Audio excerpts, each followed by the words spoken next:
Hello everyone, and welcome to my Days of Our Lives official. I hope everyone is having a wonderful day.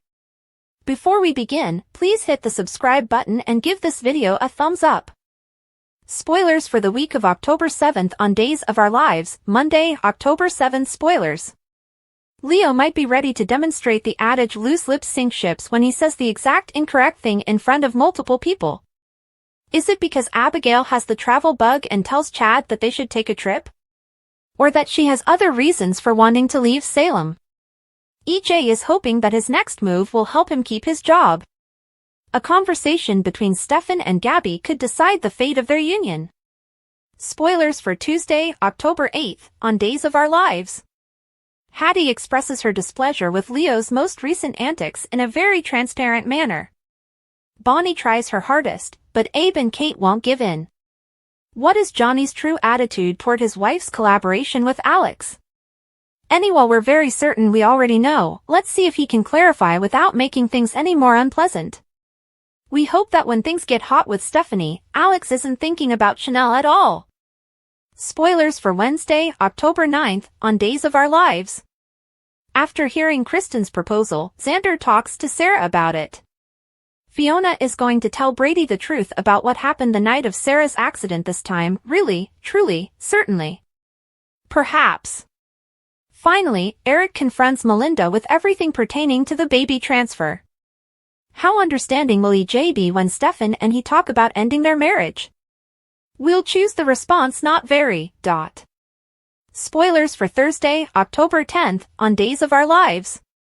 Abigail puts on a performance, but Chad is the only one watching. We have to worry if Clyde will follow through on his latest directive, considering how appalled Mark is by it. The last person to interrogate Fiona about what happened the night of the tragedy is Eric. Sarah wishes she could take back a statement she made, but EJ says she can't. Which might be detrimental to Brady. Maggie and Julie, two of our favorite Salem women, manage to catch up with each other. Spoilers for Friday, October 11th, on Days of Our Lives. Although Holly is clearly not overly fond of her mother, Maggie offers some guidance to the young lady. It appears that Chad is about to fall into a trap as Abigail recommends they tie the knot. Both Kristen and Xander are skilled at playing with others. When he tries to fool her, though, who will win? Eric and Sarah have a crucial discussion concerning Brady and Fiona. Will they be able to put the pieces together? Moreover, have a look at our collection below, which features pictures of the greatest and worst soap operas of 2024 thus far. A lot has happened this year. When Mark spoke with his sister Abigail at the park, he gave her props for her choice to pretend to be married to Chad. Mark was reassured by Abigail that nobody had saw her take the box containing wedding souvenirs from the Horton residence. You've never seen that paper, containing Abigail's wedding vows, before, as far as Chad knows? Mark inquired. Not at all, confirmed Abigail. Abigail sighed and acknowledged that she felt bad for Chad. I can imagine how hard this is for you, Mark added. For myself? I should be forgotten. I'm being dishonest with him. Does it matter how I feel? Said Abigail. Abigail expressed her dislike of the circumstance to Mark. I detest the hurt Chad will feel upon learning the truth. Is the man's experience insufficient? Said Abigail. Your heart is pure. And for that, I adore you. Hey, I'm with you, this hasn't been easy. The man clearly went through a terrible time after his wife was killed, so what better than to lead him to believe that she is back when in reality she never will be? Stated Mark. If they wanted to preserve their mother from Clyde, Abigail emphasized that there was no other option. Mark remarked, liking to Aaron and Felicity is the hardest part for me. Mark observed that Felicity frequently spoke to her mother as though she were in heaven and that their siblings had not handled the news well. Even though it is depressing, we can find solace in the knowledge that this will all soon come to an end. Additionally, that we'll be able to inform them that their mother, our mother, is still alive, stated Abigail. Aaron and Felicity walked into the clearing as Mark said that they had to keep their siblings in the dark. Why are the two of you here? Mark inquired. Aaron remarked, I was taking Felicity to feed the ducks. Felicity handed Mark her work-related pastries. Aaron inquired about Mark's meeting. It was over early, according to Mark. Mark clarified that he had chosen to take a stroll in the park and had happened to meet Abigail Devereaux, his patient. Mark presented Aaron and Felicity to Abigail. "You seem acquainted," Felicity remarked. "I'm pretty sure we haven't met," stumbled Abigail.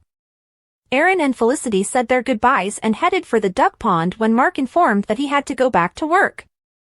"I can't believe I just saw my little brother and my little sister after all this time, and they didn't even know it was me," Abigail remarked after the siblings had left.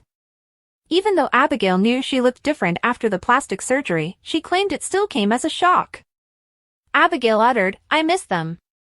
"They're wonderful kids," Mark remarked. Julie came in while Chad was in the Horton living room looking at his children's drawings. Julie said, "Chad, we really need to talk." Julie clarified that Charlotte had spotted the box containing Chad's wedding souvenirs while she was dressing up in the attic. "The other day, I took that out. In an attempt to see whether Abby might recall anything, I wanted to present it to her," Chad stated. Chad grinned and informed Julie that Abigail had recalled her vows from marriage. "It's fantastic." Julie remarked, "Wow, I'm glad she remembers something." "Will there be a but next?" Chad inquired. Julie nodded and said that Charlotte had inquired about speaking with her mother in heaven. I became agitated. I became enraged. Since her mother is not in paradise, Charlotte might speak to her if we so desired. Her mom lives just across the city. It's time for you to inform those kids that their mother is still alive, Chad. If Abigail could see how much her tiny daughter needs you, Julie added. Chad stated that while he supported the concept, Abigail wasn't. Abigail can't recall the children. Chad remarked, she has no memory of them at all. Julie countered that neither the duration nor the likelihood of Abigail's memory recovery was known. Anyone could converse with the kids. Isn't it preferable to learn that their mother is still alive from their father? Julie inquired. Julie was correct, Chad assured her, and he will let the kids know about Abigail. Abigail received a call from Chad asking her to meet him at the Horton residence. Mark was sitting on a seat in the park, gazing at a picture on his phone. Mom, don't worry. Mark vowed to rescue him from this situation. When Aaron and Felicity came back, they questioned Mark about his absence from the office. I had to take a patient, and I just received a call, Mark stated. Aaron smirked and inquired about Mark's patient. Felicity remarked, I still think she looked familiar. Chad informed Abigail that Julie had taken the children to the bakery when she arrived at the Horton residence. I will be telling the kids the truth when they get home.